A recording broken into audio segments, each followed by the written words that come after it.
Chinese बहू। Chinese बहू हमारी याद तो है ना आपको? भूले तो नहीं ना? हाँ भाई, थोड़ी देर में ही सही, लेकिन चाइनीज बहू की कहानी आ ही गई। क्या हो रहा है ये देश में? चाइना ने तो आतंक ही मचा रखा है। अरे क्या हो गया? क्यों चाइना को कोसता रहता है? भूल मत, तेरी ससुराल चाइना की ही है।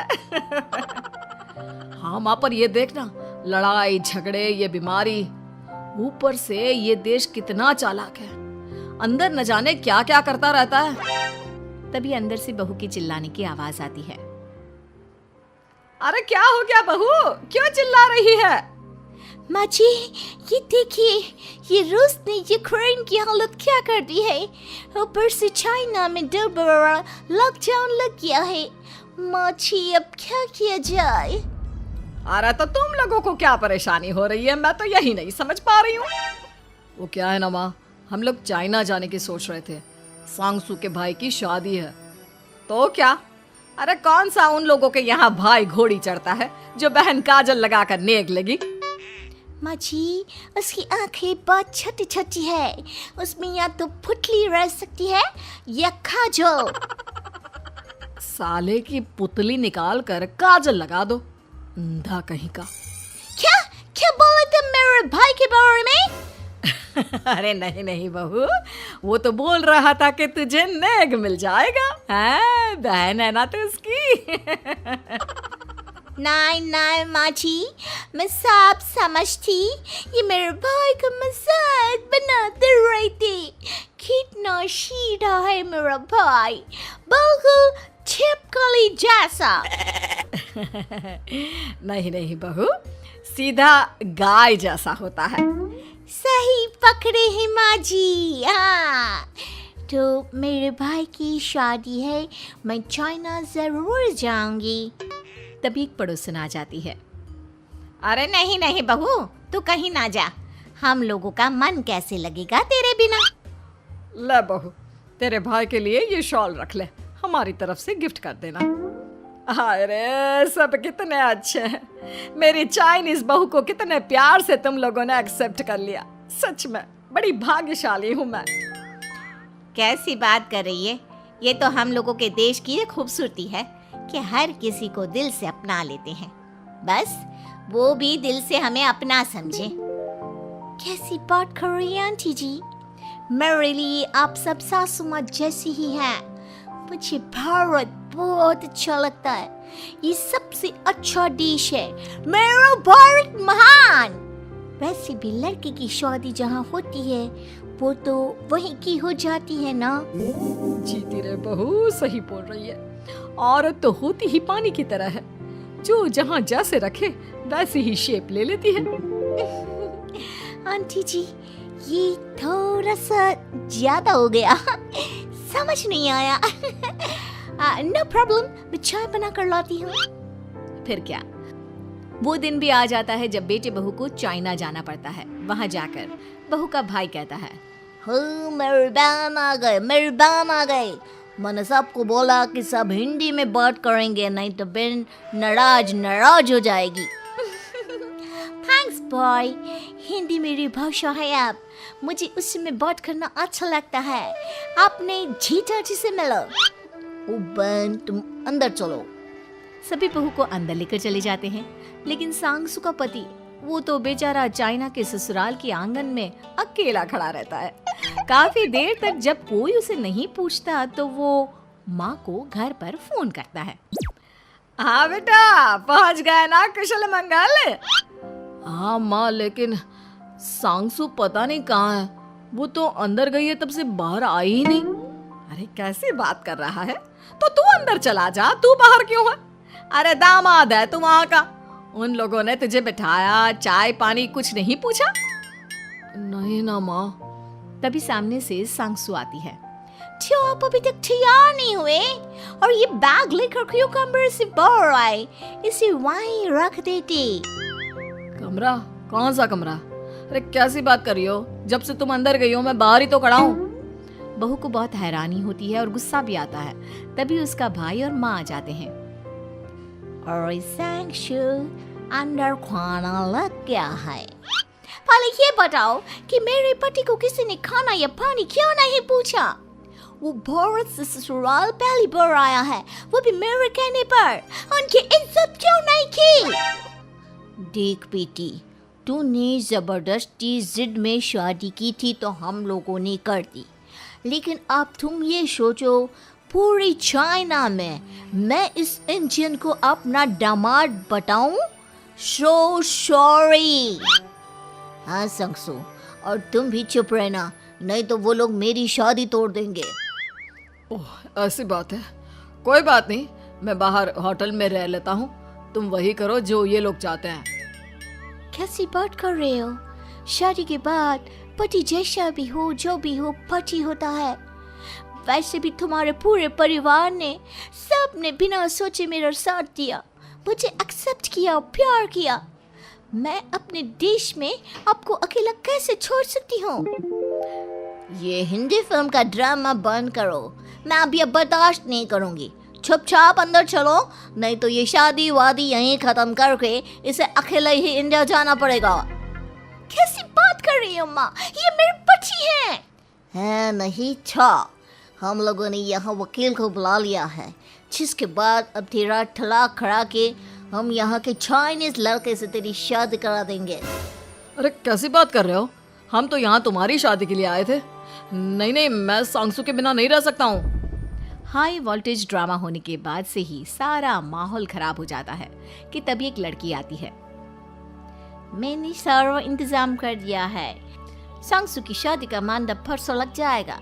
तब तक इसके पति को कमरे में बंद कर देते हैं। सभी सांगसू के पति का हाथ बांधकर उसे कमरे में बंद कर देते हैं। ये क्या कानूनी है? आप लोग मेरे पति के साथ ऐसा नहीं कर सकते हैं। मैं किसी से शादी नहीं करूंगी, ये साफ बात है। पहले मैं अपनी शादी करूं, फिर तेरी भी शादी करवा दूंगा। सब कुछ तय हो जाता है, भाई की शादी हो जाती है। फिर वो दिन भी आ जाता है जब सांगसू की शादी वो लोग जबरदस्ती करने के लिए उसे मंडप पर ले जाते हैं। ऐसा मत करो, ये मेरी बीवी है। मैं किसी से शादी नहीं करूंगी। कैसे नहीं करेगी शादी? शादी तो तेरा बाप भी करेगा। हो, मैं करूंगा शादी। प्लीज कोई मेरी शादी किसी अच्छा औरत से करवा दे। चुप, बिल्कुल चुप। फिर माँ सांगसू और उसके पति से कहती है, तुम लोगों का बच्चा मेरी कैद में है। अगर तुम लोगों ने कोई भी होशियारी की तो मैं इस बच्चे को मार दूंगी। दोनों माँ का रूप देखकर हैरान हो जाते हैं। बच्चे की खातिर दोनों शांत हो जाते हैं और शादी की रस्में शुरू हो जाती है कि तभी सांगसू की सास पुलिस के साथ आ जाती है। माँ, सरसू माँ आ गई, मेरी माँ आ गई। माँ प्लीज हम लोगों को बचाकर वापस ले चलो। पुलिस सभी को गिरफ्तार कर लेती है। बेटी के बच्चे को मारने की धमकी तो कोई चुड़ैल ही दे सकती है। अरे तो ये चुड़ैल ही तो है। ये सही बोल रहे हैं, ये औरत किसी चुड़ैल से कम नहीं है। तभी उन लोगों का बच्चा भी आकर सांगसू के गले लग जाता है। माँ, तू सही समय पर आ गई, लेकिन तुझे कैसे पता चला कि यहाँ ये सब हो रहा है? बेटा, ये चाइनीज लोग ना होते ही धोखेबाज हैं। इन लोगों पर मुझे भरोसा नहीं था, इसलिए मैंने तेरे फोन को हमेशा के लिए मेरे फोन से अटैच कर दिया था, जिससे तेरे आसपास होने वाली सारी बात मैं सुनती रहूं। उस दिन भी मेरी तेरी बात हो रही थी तो तेरा फोन ऑन था, मैं सब समझ गई थी। मुझे माफ कर दो। नहीं, बिल्कुल नहीं। चलिए माँ जी, इंडिया वापस चलते हैं। आज के बाद मैं यहाँ कभी नहीं आऊंगी। जलन। ममता बहुत ही सीधी और प्यारी लड़की थी, वहीं सुनील एक सरल और आगे बढ़ने की सोच रखने वाला लड़का। सुनील, बेटा सुनील कहाँ है? अरे जरा एक गिलास पानी तो दे दो। हाँ माँ, अभी आया। क्या माँ, पानी तेरे सर के पास ही तो रखा है, क्या हो गया है? तबीयत खराब है क्या? अरे नहीं, वो उठने का मन ही नहीं कर रहा था तो देखा ही नहीं। वैसे क्या कर रहा है? यहाँ बैठ ना मेरे पास। माँ पढ़ रहा था। वो क्या है ना, नौकरी में तो वक्त नहीं मिलता, अब ऑफिस से घर आकर ही तो वक्त मिलता है। अच्छा ठीक है, पढ़ ले जा बेटा। सुनील पढ़ लिख कर और आगे बढ़ना चाहता था, लेकिन माँ की तबीयत खराब देखकर सोचता है कि शादी ही कर ले। कब तक माँ का ख्याल वो अकेले रख पाएगा? तो एक दिन, माँ ये ममता है, मैंने इससे शादी कर ली है। तुम्हारी तबीयत भी ठीक नहीं रहती तो मैंने सोचा शादी कर लेता हूँ। घर संभालने वाली और तुम्हें संभालने वाली कोई आ जाएगी तो अच्छा रहेगा। माँ अचानक से सामने बहू देखकर हैरान रह जाती है। बेटा ये क्या बात होती है? न बैंड, न बाजा, न दहेज, न शगुन, ऐसे कैसे बहू आ गई? माँ तू तो जानती है मैं नौकरी के साथ पढ़ाई कर रहा हूँ, तो कहाँ से इतना पैसा बचा पाता कि धूमधाम से शादी करता। वैसे भी माँ लोग तो आकर खाकर निकल जाएंगे, इसलिए बस वैसे ही। माँ जी, मैं आपका ख्याल रखूंगी। वैसे भी ये आगे की पढ़ाई कर रहे हैं, अच्छा कुछ कर गए तो सबके दिन फिर से अच्छे आ जाएंगे।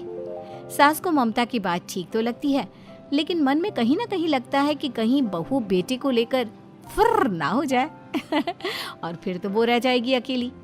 बेटा देख, मेरा जो कुछ भी है वो सुनील ही है, और सुनील का भी अब इस दुनिया में मैं ही हूँ और कोई नहीं। क्या सुनील? बिल्कुल माँ, लेकिन आज से ममता भी मेरे जीवन का अहम हिस्सा है, जैसे तू है। सास को बड़ा बुरा लगता है कि उसकी सल्तनत में कोई और हिस्सेदार कैसे हो सकता है। कैसे कोई और उसके 30 साल के बेटे की जिंदगी में अचानक से आकर बराबर का हिस्सेदार बन सकता है। देख बहू, मैं भले थोड़ा बीमार रहती हूँ, लेकिन इसका मतलब यह नहीं कि घर की चीज़ों में मेरा कंट्रोल खत्म हो गया है। मैं आज भी इस घर की रानी हूँ, समझी? बेटा सोचता है कि ये माँ को अचानक से क्या हो गया। कल तक जो माँ कहती थी कि जिंदगी का कोई भरोसा नहीं, वो अचानक से जंग के मैदान की झांसी की रानी कैसे बन गई? माँ क्या हो गया है? सब ठीक है ना? अचानक कैसी बात कर रही हो? ममता का आज पहला दिन है, स्वागत करो उसका। आसपास की आंटियों को बुलाओ, नई दुल्हन की मुंह दिखाए करवाओ। खैर, सास होने का फर्ज निभाती है और बाद में एक सहेली के साथ बाहर निकल जाती है। क्यों री बताया नहीं कि बेटे का ब्याह कर रही हो? वैसे तो सारा दिन हम ही में घुसी रहती हो। अरे मुझे भी तो अभी पता चला, यूं अचानक सर पर लेकर आ गया। कहता है बहू है माँ तुम्हारी, अब इसको भी इतना ही मैं प्यार करता हूँ जितना तुझे करता हूँ। लो जी, ये क्या बात होगी? क्यों इतना प्यार करता है? अरे माँ का प्यार तो ज्यादा होता है। अब उसको तो कोई दूसरा पति मिल सकता है, लेकिन तुम ही बताओ, क्या माँ की ममता किसी और की हो सकती है? ना जी ना, बेटे को समझाओ ये बात। अरे क्या समझाऊं, मुझे तो खुद ही समझ में नहीं आ रहा कि क्या हो रहा है। जो बेटा कल तक माँ माँ करता था, अचानक से बीवी बीवी का राग आलाप रहा है। देखा, उसकी बीवी ना सुंदर और जवान है। सुंदरता के आगे तो एक से एक नहीं टिके, तो तेरा बेटा किस खेत की मूली है? सास को भी समझ में आ जाता है कि बहू की सुंदरता के आगे माँ का प्यार किसी काम का नहीं। उधर बीवी, ए जी, अम्मा जी सहेलियों को छोड़ने गई थी, अभी तक आई नहीं, हम देख आए क्या? अरे रहने दो ना, आ जाएंगी। कहाँ जाएगी, उनकी आदत है, एक बार जाती है तो पूरी पंचायत खत्म करके ही आती है। अच्छा ही है, खाना वाना खा कर गई होगी। छोड़ो ना, घूमेगी तो खाना पचेगा, नहीं तो ऐसे ही खाट पकड़ लेगी। बहू भी शांत हो जाती है। उधर सास सोचती है कि आज थोड़ा देर से ही घर जाती हूँ, जब बेटा परेशान होकर ढूंढेगा तब मजा आएगा। बीवी को खुद ही पता चल जाएगा कि माँ के आगे उसकी दाल नहीं गलेगी। लेकिन वहीं दूसरी ओर घर पर, ए जी, माँ जी अभी भी नहीं आई, हमको तो घबराहट हो रही है कि क्या करें, जाकर पता करें किसी के घर। अच्छा, कहाँ जाओगी ये भी बता दो। पहला दिन है तुम्हारा इस घर में और एक ही दिन में मोहल्ला छानोगी क्या? हाँ, तो आप भी तो नहीं जा रहे हैं ना, हमको फिक्र हो रही है। अरे यार, ये रोज का है अम्मा का, खाओ और सो जाओ। बस फिर क्या था। बेटा बहू खाना खाते हैं और कमरे में सोने चले जाते हैं। उधर जब सास को कोई देखने नहीं आता तो वो हार कर घर आ जाती है, जहाँ वो देखती है कि सारे घर की लाइट्स बंद है। सास को गुस्सा आता है, बहू, ममता बहू कहाँ हो? लेकिन सारे दिन की थकी बहू को ऐसी नींद आती है जैसे किसी ने भांग की गोली खिला दी हो। वो तो नहीं उठती। उठकर आ जाता है बेटा। अरे क्या बात है अम्मा, काहे चिल्ला रही हो? अरे सो जाओ ना, सुबह की थकी है बहू, वो सो रही है। जोर से बोलोगी तो नींद खुल जाएगी उसकी। माँ को गुस्सा आ जाता है। फिलहाल तो सो जाती है, लेकिन मन ही मन ढेर सारा जहर बहू के लिए भरा होता है।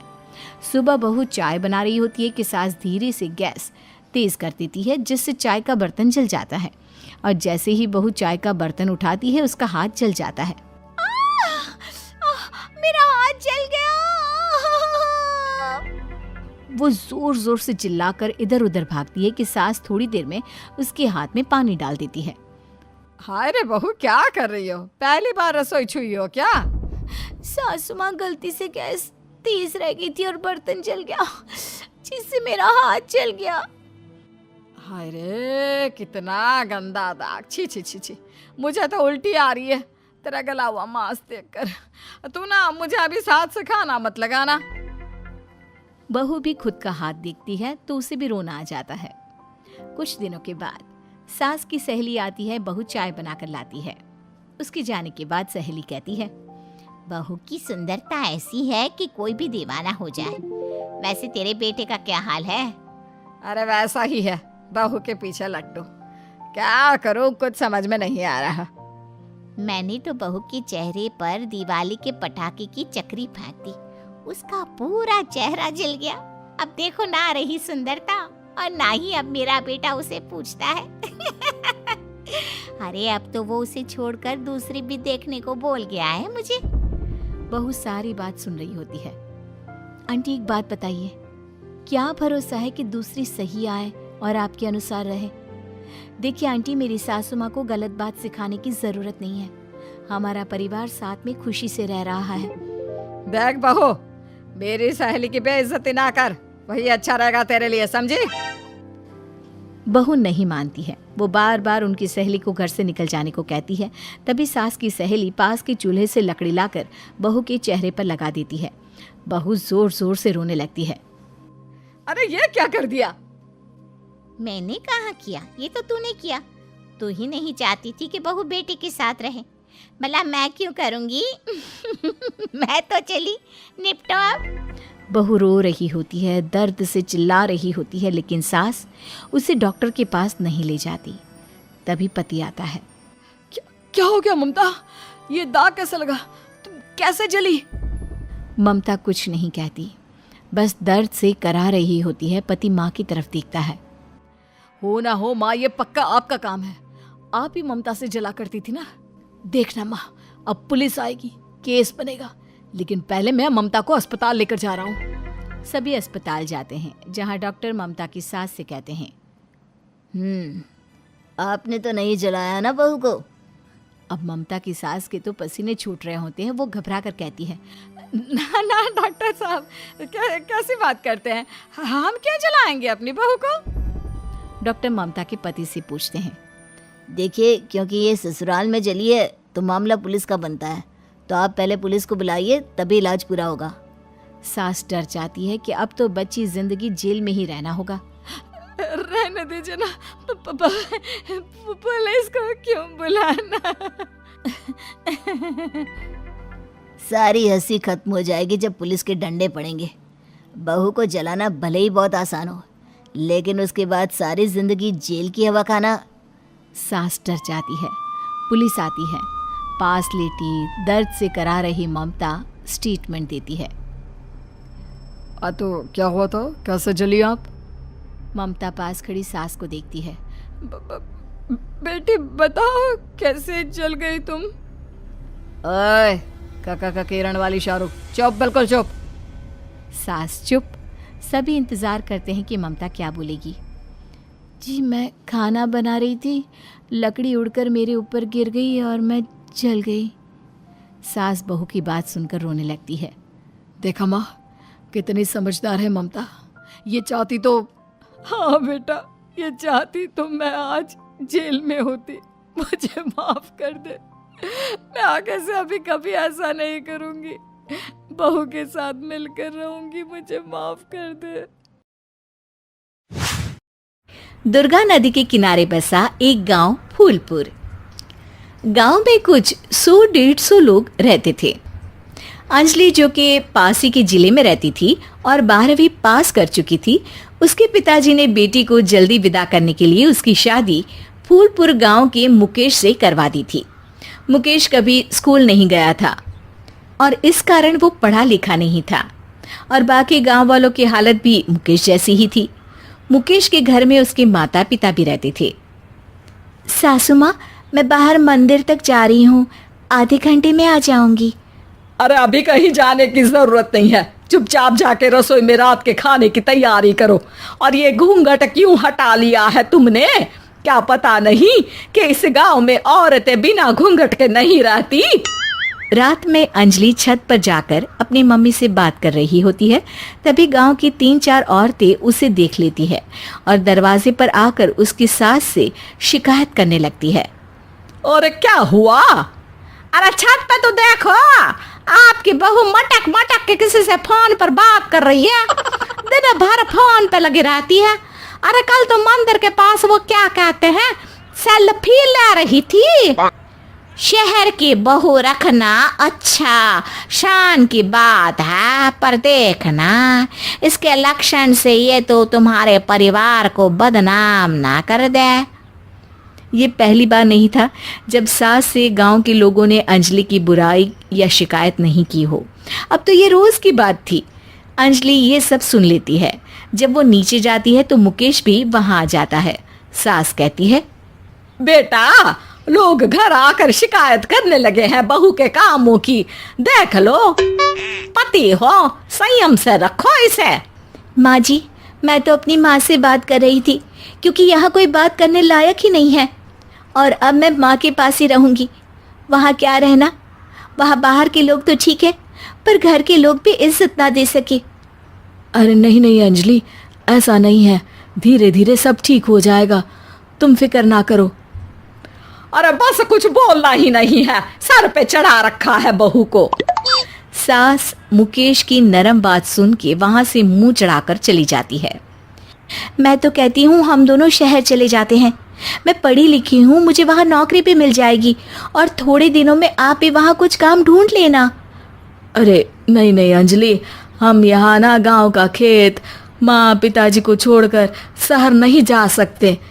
माँ पिताजी को कैसा लगेगा और गांव वाले क्या सोचेंगे? ये कहकर मुकेश सोने चला जाता है और अंजलि की गांव वालों द्वारा बुराई का सिलसिला बहुत दिनों तक चलता ही रहता है। लेकिन अंजलि गुस्सा ना दिखाते हुए समझदारी से काम लेती है। बारिश का मौसम चालू हो जाता है। जोरदार बारिश से पूरे गांव में हाहाकार मच जाता है। दुर्गा नदी में बाढ़ आ जाती है और बाढ़ का पानी पूरे गांव की फसल तबाह कर देता है। फसल की ये हालत देखकर गांव वाले निराश हो जाते हैं और बात तो यहाँ तक पहुँच जाती है कि कुछ लोग तो अंजलि को इस सब का दोषी ठहरा देते हैं। अरे पूरी फसल तबाह हो गई, पता नहीं किसकी नजर लग गई है। अरे जब से चौधरी परिवार में ये शहर की बहू आई है ना, तब से ही गांव की शांति चली गई है। इसके कर्म कांड से माँ दुर्गा नदी भी खुश नहीं है। ये सब सुनकर बेचारी अंजलि रोते हुए अपने घर चली जाती है।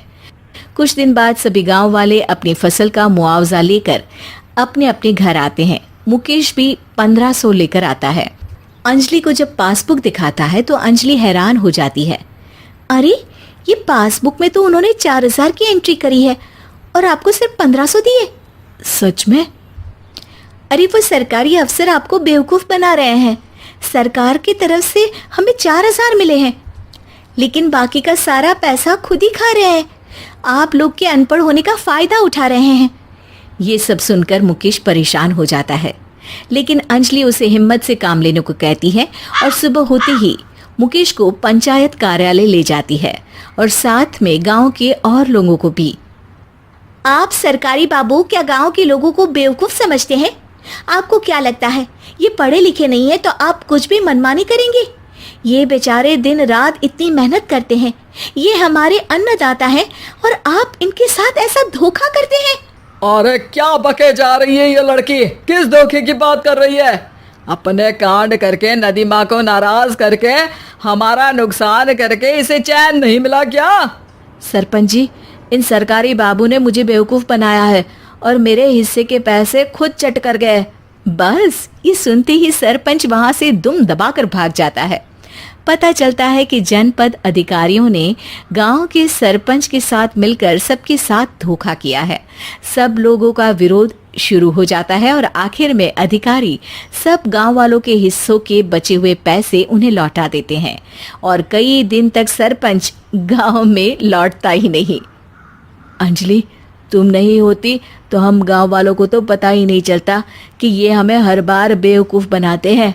हाँ हाँ अंजलि बेटी, हमें माफ कर दो। हम सब तुम्हें बुरा भला कहते रहे, लेकिन तुमने ही आज हमें बेवकूफ बनाने से बचाया है। हमें तुम पर गर्व है बेटी। अब समझ आया कि सरपंच तुमसे नहीं, तुम्हारे पढ़े लिखे होने से नफरत करता था। क्यों ना इस बार हम अंजलि को ही सरपंच पद के लिए चुन ले। क्या कहते हो गांव वालों? पढ़ी लिखी सरपंच। बस पूरा गांव अंजलि के लिए ताली बजाता है और अंजलि की सास उसे खुशी से गले लगा लेती है। घर जमाई। विकी को हमेशा किस्मत ने उसकी मेहनत से ज्यादा दिया। पैदा हुआ एक बड़े घर में, मुंह में चांदी की चम्मच लेकर, और शादी भी की एक उससे भी बड़े घर में, सोने की चम्मच मुंह में लेकर। उसे मेहनत करने का शौक नहीं था। एक शौक था, वो भी घटिया शायरी करने का। उसकी हर बात शायराना ही होती थी। जैसे कि एक दिन, दूर से देखा तो चांद पे दाग था, दूर से देखा तो चांद पे दाग था, पास से देखा साबुन का छाग था। ठोको ताली। अरे ऐसी शायरी करोगे तो ताली तो पता नहीं कोई तुमको ही ठोक देगा। शायरी वो बिल्ली है जो किसी का भी रास्ता रोक दे, और क्या मैं किल हूँ जो कोई मुझे ठोक दे। मुझे तो आपसे बात ही नहीं करनी। मैं निकला था गाड़ी लेके, लेकिन दौड़ के जा रहा हूँ। मेरी शायरी कोई नहीं सुनता, मैं घर छोड़ के जा रहा हूँ। धीरे बोलिए जी, मम्मी पापा को पता चल जाएगा तो तुमको सच में तुम्हारे मायके भेज देंगे। सस्ते साबुन से मेरी कॉलर चमकी नहीं, सच में चला जाऊंगा, मेरी बात कोई धमकी नहीं। अगर शायरी ही सुनानी है तो सुनाओ, लेकिन कोई काम धंधा भी तो करो। मेरे पिताजी के पास बहुत पैसा है तो घर जमाई बन के खा रहे हो, और कल जा रहे हो ना अपने मायके, तो आज ही चले जाओ मेरी बला से। हमें तो अपनों ने लूटा, गैरों में कहाँ दम था हमें। अरे चुप हो जाओ, तुमको मिर्जा गालिब की कसम। अरे जाना है तो जाओ, लेकिन पहले मेरे मम्मी पापा से मिलकर जाओ, वरना वो क्या सोचेंगे। लेकिन विकी अकेले ही अपनी कार लेकर अपने मायके यानी कि अपने खुद के घर पहुंच जाता है। अरे बेटा, तू अचानक, बहू कैसी है? अरे माँ, बहू तो बिल्कुल बदल गई है, मुर्गी हाथ से निकल गई है। अरे क्या हुआ बेटा? उसकी आती नहीं है, मेरी जाती नहीं है। मैं करता हूँ शायरी, उसे भाती नहीं है। मेरे पास उसका फोन आया था बेटा, सही कह रही है वो। तुमको काम करना चाहिए, तभी तो इज्जत मिलेगी। घर जमाई बनके सास ससुर के पैसों पर कब तक ऐश उड़ाते रहोगे? मेरी जिंदगी में हर तरफ से उंगली हो रही है, फोन पर मेरी चुगली हो रही है। अरे चुगली नहीं कर रही थी बहू, वो तेरा भला चाहती है बेटा।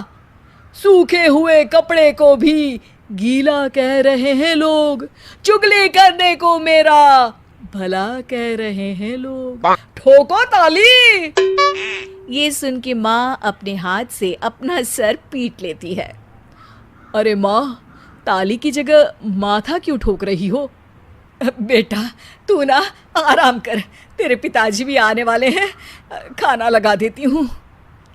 विकी अपने घर भी दिन भर टीवी देखता है, तरह तरह का खाना खाता है, दोपहर तक सोता है, चाय पीता है, वीडियो गेम खेलता है, बस काम करने नहीं जाता। घर में नौकर चाकर है तो बिस्तर से हिलने तक की जरूरत नहीं पड़ती। कई बार तो विकी अपने नौकरों को बिठाकर शायरी सुनाता रहता। कब जाओगे बेटा? अरे कैसी बात कर रहे हैं डैडी, क्या आप मेरे फादर नहीं? आप मुझे भगाना चाहते हैं क्या? ये मेरा घर नहीं। अरे नहीं बेटा, तुम्हारा ही घर है। हम तो चाहते थे कि तुम यहीं रहो और मेरा काम आगे बढ़ाओ, लेकिन तुम ही चले गए घर जमाई बनने। अरे मेहनत तो गधे भी करते हैं। मैं अच्छी किस्मत लेके पैदा हुआ हूँ। मैं घर जमाई हूँ, ससुराल का फूल गेंदा हुआ हूँ। ठोको ताली। पिताजी और माँ सच में ताली बजा देते हैं। ऐसा पहली बार होता है जब विकी की शायरी पर किसी ने ताली बजाई हो। अरे आप लोग सच में ताली बजा रहे हैं? हाँ हाँ बेटा, तुम्हारे ससुर का फ़ोन आया था। बोला जब तक घर जमाई जी कोई काम ना करने लगे हमारे यहाँ मत भेजना। अब तू तो काम करने से रहा और तुझे रहना भी है हमारे घर में ही, करेगा भी शायरी ही, और बार बार ठोको ताली बोलेगा तो आदत डाल ही लेते हैं ताली ठोकने की। विकी उसी वक्त खड़ा होता है और बहुत गुस्से में सीधे ससुराल के लिए निकल जाता है। फिर से आ गए? लेकिन सुमन को देखते ही विकी पिघल जाता है। अब सुमन, आई एम सॉरी। आज से ना मैं सिर्फ शायरी ही नहीं बल्कि काम भी करूँगा। तुम अपने ऑफिस में बात कर लेना, कोई भी मेहनत का काम कर लूँगा। मैं घर जमाई बन के रहूँगा लेकिन काम करूँगा और इज्जत से रहूँगा। मतलब सिर्फ तुम नहीं आए हो, तुम्हारे साथ तुम्हें अकल भी आ गई है। मैं अपने कारखाने का मैनेजर बनाता हूँ तुमको। कल से मेरे साथ चलना वहाँ। थैंक यू ससुर जी। थैंक यू से काम नहीं चलेगा, एक शायरी सुनानी पड़ेगी। है ज़रूर। ससुर के पास पैसा होते भी मेहनत जिसको भाई है, वही सच्चा दामाद है, वही अच्छा घर जमाई है। ठोको ताली। सब विकी की शायरी पर ताली ठोक देते हैं। शिक्षा: जब किस्मत आपको बहुत सारा दे दे तो उसकी कद्र करनी चाहिए और मेहनत करना कभी नहीं भूलना चाहिए।